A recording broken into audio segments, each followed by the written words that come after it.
पिछले एपिसोड में हमने देखा था कि थॉर कैप्टन अमेरिका को ट्रिब्यूट देता है ताकि उनकी आत्मा को कुछ शांति मिल सके, लेकिन वहीं लोकी एसगार्ड पर सभी को ये भड़काने में लगा था कि एसगार्डियंस को अर्थ पर जाना चाहिए, क्योंकि वो ये चीज़ अच्छे से समझता था कि अगर एसगार्डियन अर्थ पर जाते हैं तो एक बड़ी वॉर होना निश्चित है। और अब जब बाल्डर एसगार्ड का नया प्रिंस है तो लोकी उसी का इस्तेमाल करके अपने मकसद को अंजाम देना चाहता है। तो गाइस, यही था जो हमने लास्ट एपिसोड में देखा था।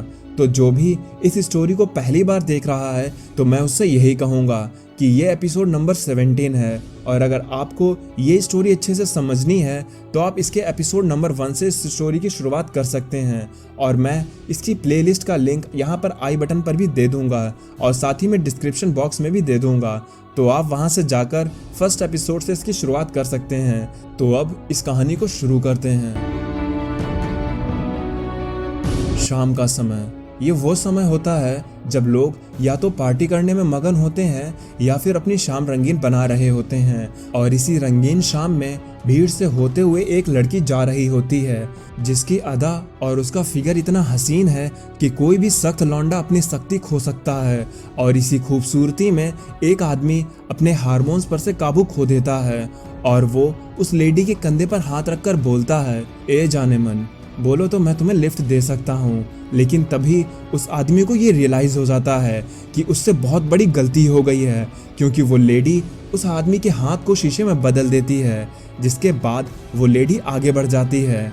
तब हम देखते हैं कि वो लेडी एक रूम में जाती है जहाँ पर हेला उससे कहती है, हाथ को शीशे में बदल देना, ये तो बड़ी ही बचकानी हरकत थी लोकी, तुम अभी भी वही पुराने वाले लोकी हो।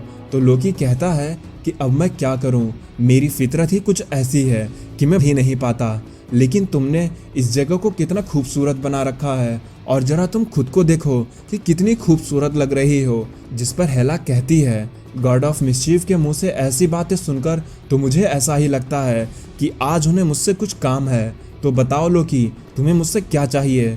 तब लोकी कहता है, हेला, मुझे तुम्हारी मदद चाहिए क्योंकि मैं टाइम में पीछे जाना चाहता हूँ। जिस पे हेला पूछती है, तुम समय में पीछे क्यों जाना चाहते हो। तो लोकी बताता है कि मुझे वो देखने जाना है जो पहले से ही हो रखा है, लेकिन मैं अपनी इस बॉडी के साथ वहाँ पर नहीं जा सकता, इसलिए मैं चाहता हूँ कि जब मैं टाइम में पीछे जाऊँ तो तुम मेरी इस फीमेल बॉडी की देखभाल करो। तब हेला कहती है, लेकिन लोकी, तुम मुझे ये बताओ कि इन सब में मैं तुम्हारी मदद क्यों करूँ। जिस पे लोकी कहता है, हेला, इस बार मैं बहुत नज़दीक हूँ, मैं इतना श्योर पहले कभी नहीं हुआ था। इस बार मैं थॉर और पूरे एसगार्ड को गिराकर रख दूंगा, जिसके बाद हम लोग ठीक वैसे ही मजे करेंगे जैसे कभी किया करते थे। तब हेला कहती है कि ठीक है लोकी, तो अब तुम रेडी हो जाओ, क्योंकि मैं तुम्हारी असली बॉडी को वापस बुलाने वाली हूँ। लेकिन इतना याद रखना कि इस प्रोसेस में तुमको थोड़ा दर्द जरूर हो सकता है। जिस पर लोकी कहता है कि मैं उस दर्द को सहने के लिए रेडी हूँ। फिर तब हेला कुछ स्पेल कास्ट करती है जिससे असली लोकी यानी कि मेल लोकी वापस से जिंदा हो जाता है। तब हेला उस बॉडी को देखकर कहती है कि मुझे ऐसा क्यों लग रहा है कि मैं इस बॉडी को जानती हूँ।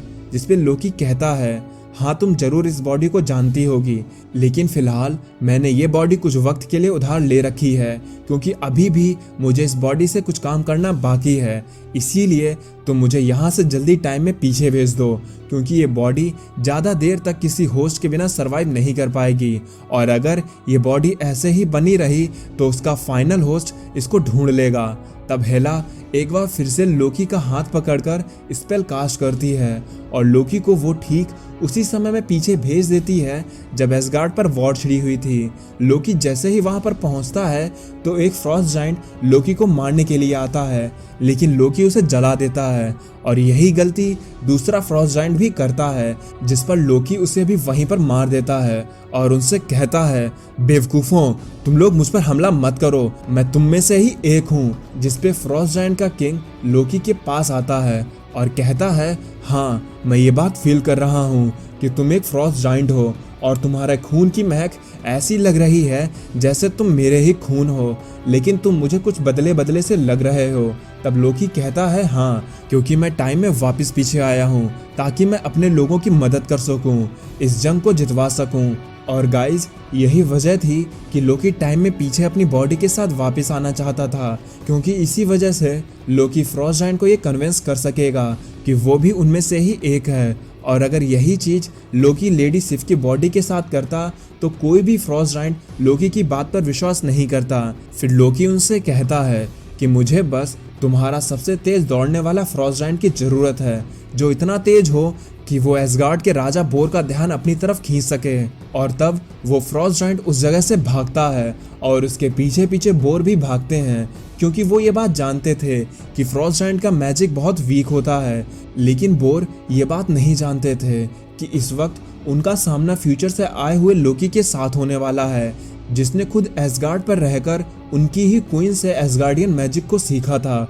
जिसके बाद लोकी बोर को आइस में बदल देता है और बोर अपने ही घमंड की वजह से मारे जाते हैं। लेकिन बोर मरते मरते अपने बेटे ओडेन से यही कह गए, ओडेन मेरे बेटे, मुझे वापस से जिंदा करना, तुम एक पावरफुल सॉर्सर को ढूंढना जो मुझे वापस से जिंदा कर सके।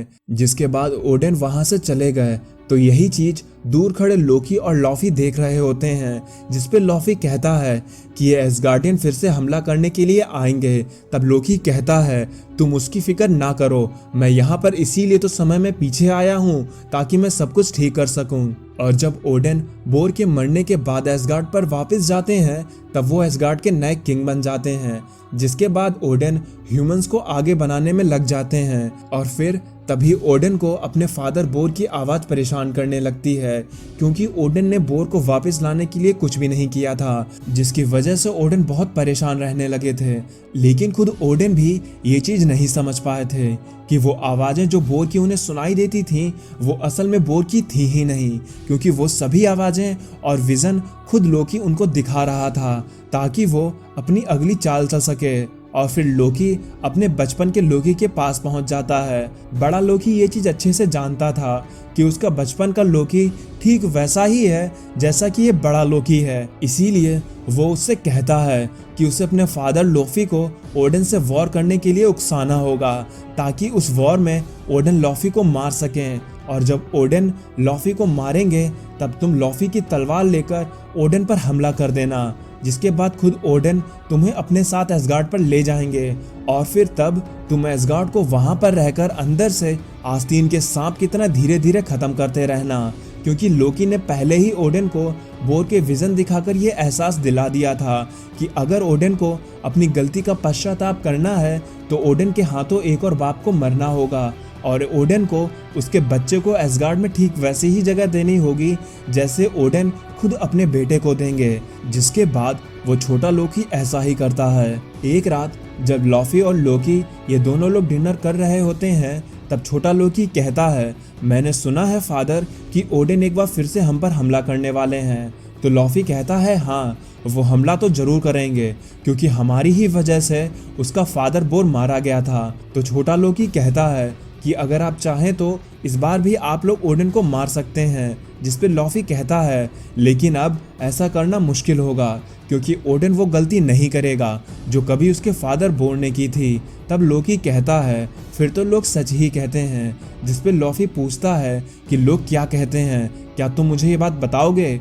जिस पे लोकी कहता है कि लोग तो ये कहते हैं कि उनका किंग बहुत बुजदिल है, उनका किंग डरपोक है। जिस पर लॉफी लोकी को एक जोर से चमाट मारकर दूर फेंक देता है और अपनी बेइज्जती का बदला लेने के लिए एक बार वो फिर से एसगार्ड पर हमला कर देता है। और यही चीज करवाना तो लोकी का मकसद था। लॉफी और बोर जब लड़ रहे होते हैं तब बड़ा लोकी छोटे लोकी से कहता है कि तुम अपने फादर के मरने पर ज़्यादा दुख ना करना, क्योंकि वैसे भी अगर तुम यहीं पर रहोगे तो इन्हीं सब जानवरों की तरह बन जाओगे। इसीलिए मैं चाहता हूँ कि तुम एसगार्ड पर जाओ और सबको ख़त्म करके तुम वहाँ पर राज करो। तो गाइस, लोकी का ये खुद का प्लान था कि वो खुद को एसगार्ड पर पहुंचा सके। और जैसे ओडेन के हाथों लॉफी मारा जाता है तो बड़ा लोकी छोटे लोकी से कहता है कि अब तुम जाओ और ठीक वैसा ही करना जैसा मैंने तुमको करने को बोला है। जिस पे छोटा लोकी ठीक वैसा ही करता है और अपने फादर की तलवार उठाकर ओडेन की तरफ उसे मारने के लिए भागता है। तो ओडेन ये बात समझ जाते हैं कि ये वही बच्चा है जिसके बारे में उसके फादर बोर ने उसको बोला था। लेकिन ओडेन ये चीज़ नहीं जानते थे कि ये सब कुछ लोकी का प्लान था। और फिर ओडन छोटे लोकी को एसगार्ड पर ले जाते हैं, जिसके बाद बड़ा लोकी अपने फादर लोफी को वहीं मरा छोड़कर चला जाता है, क्योंकि अब लोकी का प्लान ठीक वैसे ही काम कर रहा था जैसा कि वो करना चाहता था। जिसके बाद लोकी प्रेजेंट टाइम में वापस आ जाता है। तब हेला कहती है, तुम तो बड़ी ही जल्दी वापस आ गए। जिस पे लोकी कहता है, टाइम का यही खेल तो सबसे अजीब है। मुझे भले ही यहाँ से गए कुछ ही सेकंड हुए थे, लेकिन मैंने वापस से जाकर अपना वो सब काम कर लिया है जिसको मैं करना चाहता था। तब हेला कहती है, लोकी मैं ये बात समझ रही हूँ कि तुम इस बार कोई बहुत बड़ा गेम खेल रहे हो, और जब तुम यहाँ से गए थे तो मैंने इस बॉडी को थोड़ा एग्जामिन किया, जिससे मुझे ये याद आ गया कि ये बॉडी किसकी है। तब लोकी पूछता है, अच्छा मुझे बताओ कि तुम्हें ये क्या याद आया।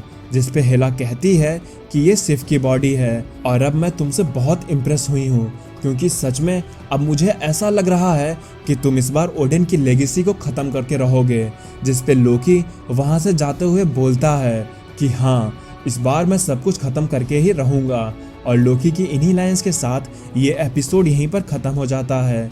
आई होप कि आप इस पार्ट को पूरी तरह से समझ गए होंगे कि बोर को लोकी ने क्यों मारा और क्यों खुद को ओडन के पास एसगार्ड पर रखने के लिए मजबूर किया। और अब हम अगले एपिसोड में ये बात जानेंगे कि लोकी का एसगार्ड और थॉर को लेकर अगला मूव क्या होगा, क्योंकि इस बार लोकी बहुत कॉन्फिडेंट है कि वो थॉर और ओडन से अपना बदला लेकर रहेगा। तो अब मैं चलता हूँ। अगर आपको ये वीडियो पसंद आई हो तो इसे लाइक करें। आप मेरी बाकी की वीडियोज़ एंजॉय करें और खुश रहें।